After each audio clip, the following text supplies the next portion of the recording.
Picture this.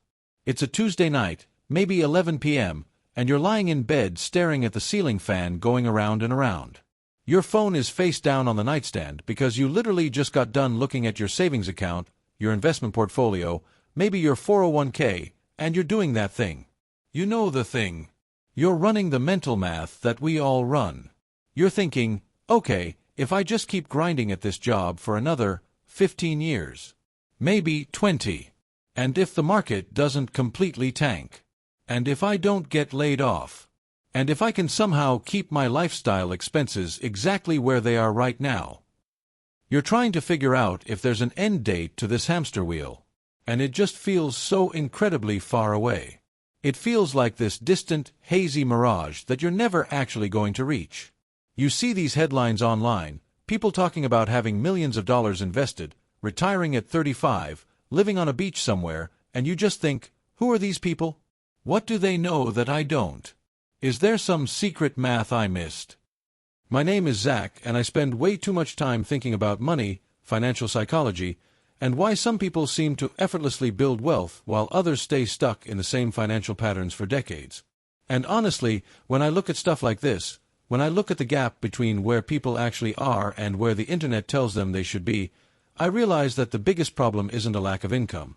It's a lack of clarity. We've been sold this incredibly inflated version of what it takes to be free. But what if I told you that the finish line isn't way out there in the stratosphere? What if the gap between where you are right now and never having to work again is actually much, much smaller than you've been led to believe? Today, we're going to dismantle the idea that you need $3 or $4 million to walk away from your job. We're going to look at exactly how $250,000, $250,000, can fundamentally change your life forever, and more importantly, the exact mechanics of how you actually live off it without ever running out of money. It's a perspective shift that completely rewires how you view your savings, and once you see it, you really can't unsee it. Let's start with the giant elephant in the room, which is the sheer psychological weight of a number like $250,000.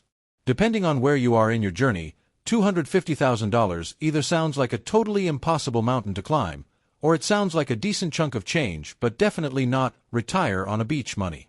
And that right there is the first trap we have to dismantle. Most of us have been conditioned by outdated financial rules of thumb. You hear the standard advice from the older generation, or from financial advisors who are still parroting formulas from the 1980s. They say, you need $1 million to retire. Actually, with inflation these days, you probably need 2 million. Or 3. And when you hear that, your brain just shuts off. It's like being told you need to run a marathon, but you're currently sitting on the couch eating potato chips. The distance is so great that it doesn't even feel real. It feels like a fantasy.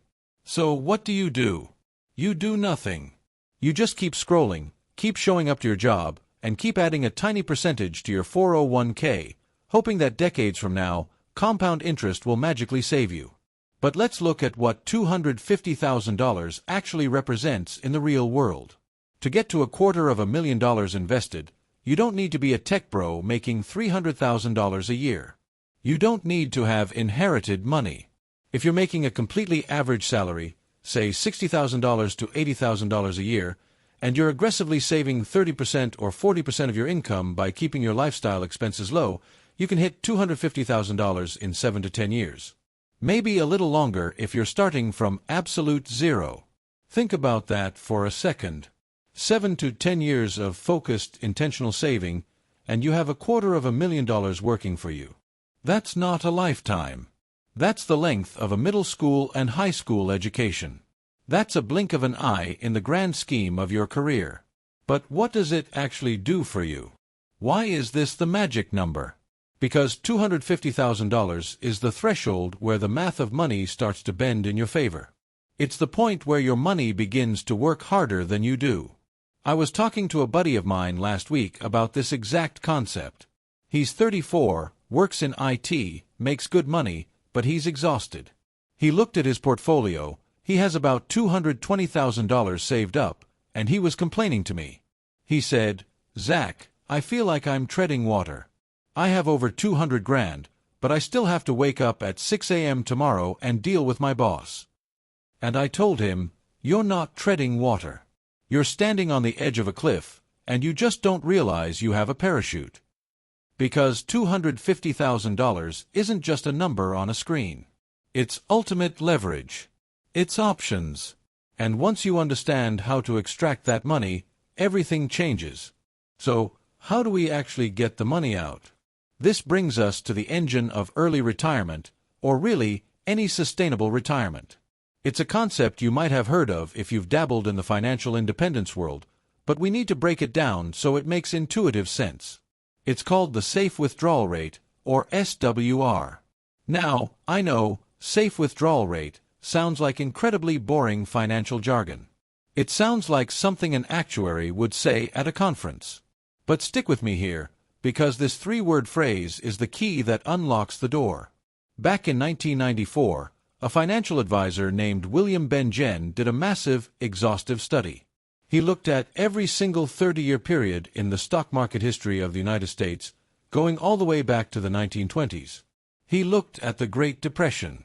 He looked at the stagflation of the 1970s. He looked at the dot-com crash, the 2008 financial crisis. He wanted to find out, if you had a diversified portfolio of stocks and bonds, what is the absolute maximum percentage of your money you could withdraw in year one, adjust for inflation every year after that, and be mathematically guaranteed not to run out of money over a 30-year period? The number he landed on was 4%. Later studies, like the Trinity study, confirmed this.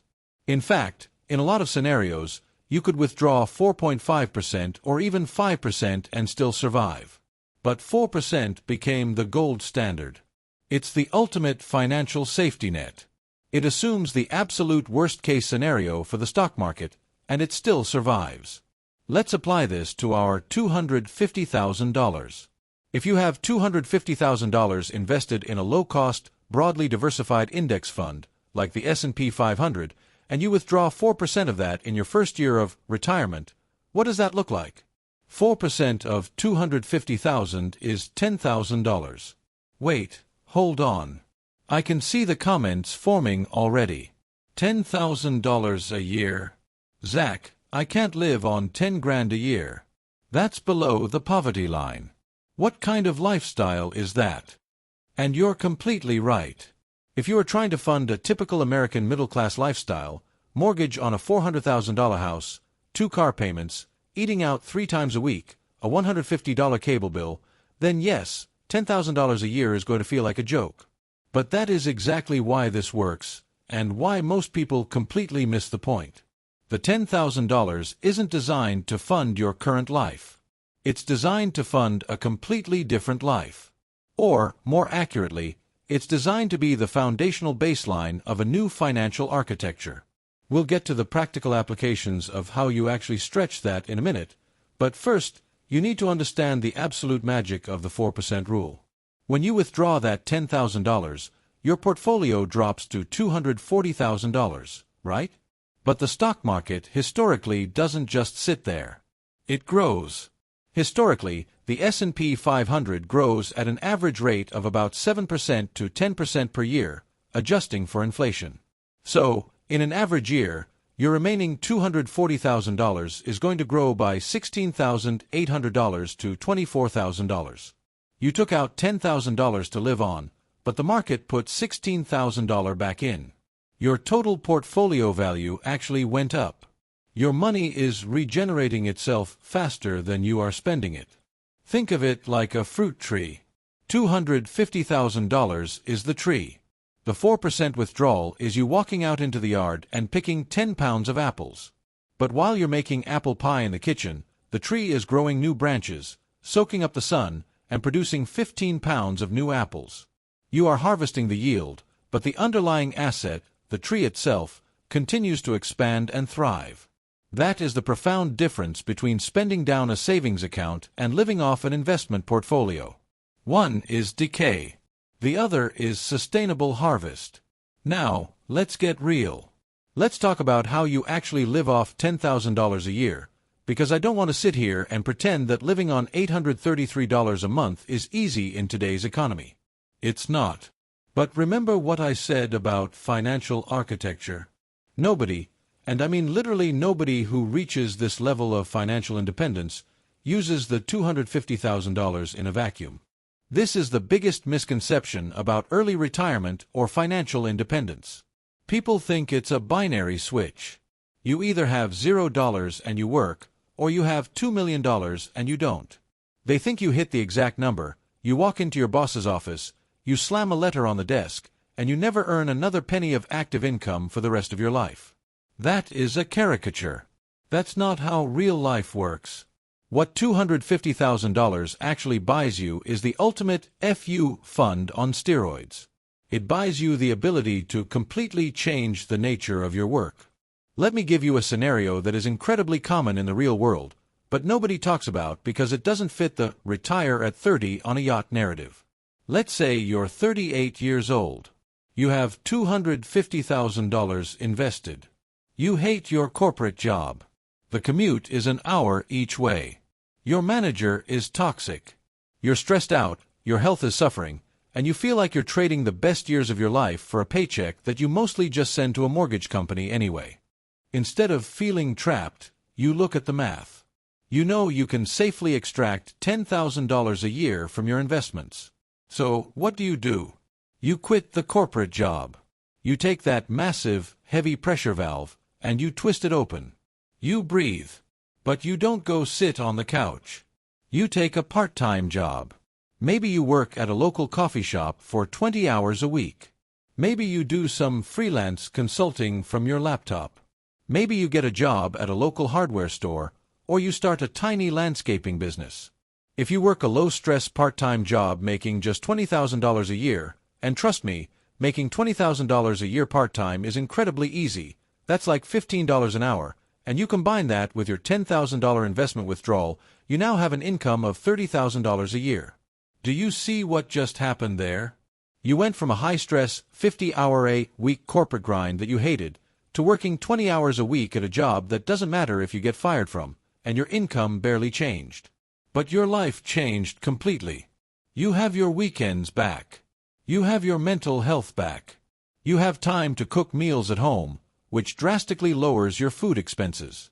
You don't need to buy expensive work clothes. You don't have the commuting costs. Because your stress is lower, your medical bills go down. This is the barista fire concept, but people often misunderstand it. They think barista fire is a consolation prize for people who couldn't save enough. Oh, you only have $250,000? Guess you have to be a barista. No. It is a strategic choice to hybridize your income. It is the realization that you don't have to fund 100% of your life through passive investments if you can easily and painlessly fund 30% or 40% of it through meaningful, low-stress labor. And let's look at the math of that hybrid approach over time. If you have $250,000 invested, and you're only withdrawing $10,000 a year because your part-time job covers the rest, your portfolio is practically bulletproof. In fact, at a 3.5% or 4% withdrawal rate, in a normal market environment, your $250,000 will continue to compound and grow while you are living off it. By the time you're 50, that $250,000 might be $400,000 or $500,000, even though you've been taking money out of it for 12 years. You are building wealth while being technically retired from the rat race. It's an incredibly powerful position to be in. But maybe you don't even want a part-time job. Maybe you truly want to step away from working altogether for a while.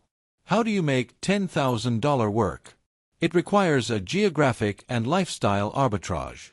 You have to separate your needs from your wants, and you have to be willing to step outside the standard American script.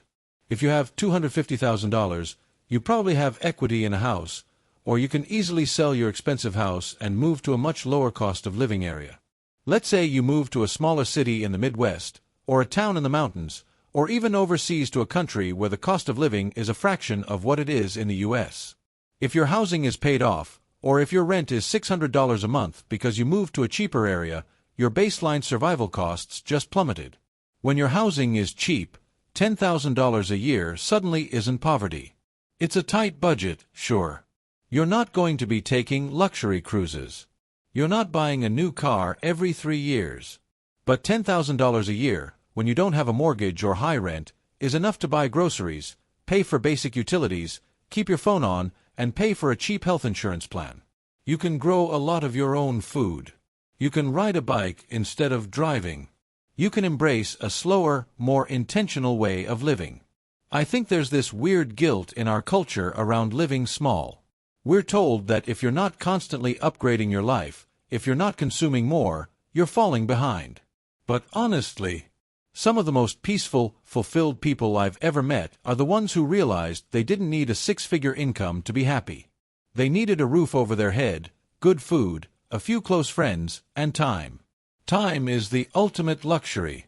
And $250,000, managed correctly, buys you an absurd amount of time. Let's talk about the hidden risks, though, because I don't want to be irresponsible here. I'm not telling you to run out tomorrow, withdraw your $250,000, and put it all into a single crypto coin or a sketchy real estate deal. The 4% rule works because of diversification and time horizon. The biggest risk to living off $250,000 isn't that the market crashes. The biggest risk is something called sequence of returns risk. This is a fancy way of saying, when the market crashes matters more than if it crashes. If you retire with $250,000, and in month 2, the stock market drops 30%, your portfolio is now worth $175,000. If you are still trying to pull out $10,000 a year from that $175,000, you are now withdrawing almost 6% of your portfolio. That is above the safe threshold, and it can permanently damage your ability to recover because you are selling shares at a loss to fund your life. How do real people navigate this? Because it happens. Markets crash. Recessions happen. Well, first, you don't just blindly sell stocks when the market is down. This is why you need some buffer. This is why having a year or two of living expenses in a high-yield savings account is crucial. If the market tanks, you live off your cash buffer for a year. You let the stocks sit there and recover. You don't sell at the bottom. Second, this is where the flexibility of the $250,000 number shines. If the market crashes, you can just get a temporary job. Remember, you're not unemployable. You have skills. You can go get a seasonal job for 6 months to cover your living expenses while the market recovers. You don't have to panic sell your investments because you have the ultimate fallback plan, your own labor. When you have $250,000, you aren't desperate. You have the luxury of timing. You can wait out the storm. People who are living paycheck to paycheck don't have that luxury. You do.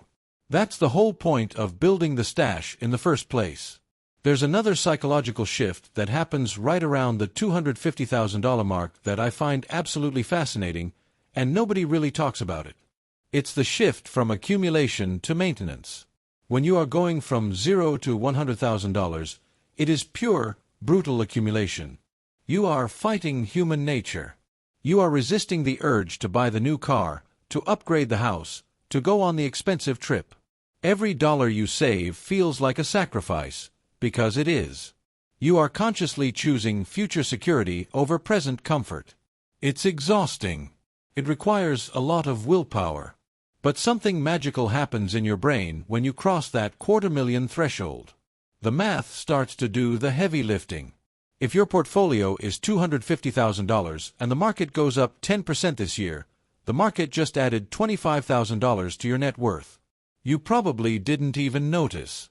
You were just going about your life, sleeping, eating, going to work, and the invisible force of capitalism just handed you a $25,000 raise. When you realize that, your relationship with money changes. You stop seeing it as something you have to hoard with white knuckles, and you start seeing it as a silent, loyal employee who works 24/7, 365 days a year, never asks for a vacation, and never complains. You start to relax. The desperation fades. And when the desperation fades, ironically, you often become better at making money. When you are desperate, you make bad financial decisions. You take jobs you hate because you need the next paycheck. You invest in risky things hoping for a quick win. But when you have $250,000, you have a moat around your life. You can afford to be patient. You can wait for the right job opportunity. You can negotiate your salary from a position of strength because you literally do not need the money to survive next month. You are playing the game on easy mode, even if you haven't officially retired yet. I remember talking to a woman who had reached this exact milestone.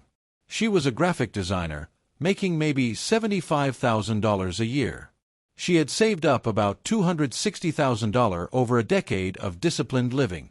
She told me that the day her brokerage account hit $250,000, she walked into her boss's office and asked to drop to 3 days a week. Her boss said no. So she gave her 2 weeks' notice. She didn't even have another job lined up. She just knew that she had enough of a cushion that she could take 3 months off to figure out her next move without panicking. She ended up finding a freelance gig that paid her $40,000 a year for 3 days of work, gave her incredible flexibility, and combined with a tiny bit of her investment income, she maintained her exact same standard of living. But her freedom went through the roof. That is the power of $250,000. It is the ultimate lever. It doesn't mean you never work again. For 95% of people, it means you work completely differently. It means you work on your terms. Let's also touch briefly on the mechanics of how you actually get the money out, because the logistics can confuse people. You can't just walk up to an ATM and pull out your investment principal. When you reach this stage, your money should be in standard brokerage accounts, maybe some Roth IRAs. You set up what's called an automated systematic withdrawal plan. It's incredibly boring. You log into Vanguard or Fidelity, you click a button, and you say, "Transfer $833 into my checking account on the 1st of every month." And they do it. They automatically sell a fractional share of your index funds to make it happen. It feels exactly like getting a paycheck from an employer, except the employer is a diversified basket of the 500 largest companies in America. You don't have to worry about the day-to-day fluctuations of the market. You just look at your checking account on the 1st, see the deposit, and go about your day. And what about taxes? This is another area where people get confused and think they need millions more to pay the taxman. If you are living off $10,000 a year from investments, and maybe $20,000 from a part-time job, your total income is $30,000. You know what your tax bill is on $30,000 in America today? It is basically zero. After the standard deduction, you likely owe little to no federal income tax. You are effectively living almost entirely tax-free. The government subsidizes your early retirement because your income is so low. When you were making $100,000 at your corporate job, you were losing maybe $20,000 or $25,000 a year to taxes. By dropping your income down to a hybrid model, you keep so much more of what you earn. It's a beautiful, completely legal loophole that the standard retirement advice completely ignores because they assume you'll be spending $100,000 a year in retirement, which means you'll be paying a massive amount of taxes forever. I think the reason this topic resonates so deeply with people, why you're still here listening to me talk about this, is because we've made personal finance way too complicated. We've turned it into a stress-inducing math problem that never ends. You're supposed to max out your 401k, your HSA, your Roth IRA, your backdoor Roth, buy real estate, start a side hustle, invest in crypto, and somehow do all of this while sleeping 8 hours a night and having a perfect family life. It's a recipe for burnout. But what if the goal isn't to have the biggest number on a spreadsheet when you die? What if the goal is to figure out exactly how much is enough to buy back your time today? For a huge portion of the country, $250,000 is that number. It is the tipping point. It is the fulcrum that shifts your life from a state of financial fragility to a state of absolute, unshakable resilience. You don't need to wait until you're 65 to experience freedom. You don't need to accumulate $2 million to step off the treadmill. You just need enough of a buffer to change the rules of the game. You need enough to say, "I don't have to play this way anymore." If you're sitting there right now with $50,000 or $100,000, don't get discouraged. You are closer than you think. The first $100,000 is the hardest because you have no momentum. But once you cross that line, the snowball starts rolling downhill. The compound interest starts compounding on itself.